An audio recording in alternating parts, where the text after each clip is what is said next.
Hello guys, నాకు అన్ని tiffins కంటే దోశ చాలా ఇష్టం అనమాట. అంటే మిగతావి కూడా ఇష్టమే, పెళ్ళయ్యాక ఎందుకు ఇంకా దోశ మీద ఇష్టం పెరిగింది.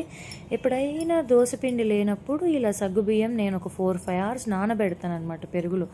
అవి ఇంకా ఉబ్బుతాయి కదా, దాంట్లో నా దగ్గర ఏ పిండి అయినా అవైలబుల్ ఉంటే అది వేస్తాను. అలాగే కొంచెం ఒక చిన్న టీ గ్లాస్ అంతా బొంబాయి రవ్వ వేస్తాను. అంటే మనం ఉప్మా చేస్తాం కదా, సూజీ రవ్వ, అది వేస్తాను. వేసి కొంచెం ఉప్పు జీలకర్ర వేసి మెల్లగా వాటర్ వేసి కలుపుకుంటూ ఉంటాను అనమాట. లైక్ దోశ పిండి ఏ కన్సిస్టెన్సీ ఉంటుందో ఆ కన్సిస్టెన్సీలో. సగ్గుబియ్యంతో కూడా దోశలు చేస్తారని నాకు తెలుసు.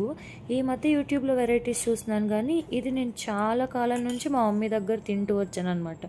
ఇది మా ఇంట్లో అట్లీస్ట్ వీక్లీ వన్స్ అన్నా ఉంటుంది, గో టు రెసిపీ లాగా. అందులో ఎండాకాలం వచ్చేసరికి పెరుగులో ఇది వేసి తినాలి అంటే అందులో సగ్గుబియ్యం డిఫరెంట్గా ఉంటుంది కదా, ఎక్కడ లేని ఇంట్రెస్ట్ వచ్చేస్తుంది. మీరు ఎప్పుడైనా నాలాగే వెరైటీస్ ట్రై చేస్తూ ఉంటారా?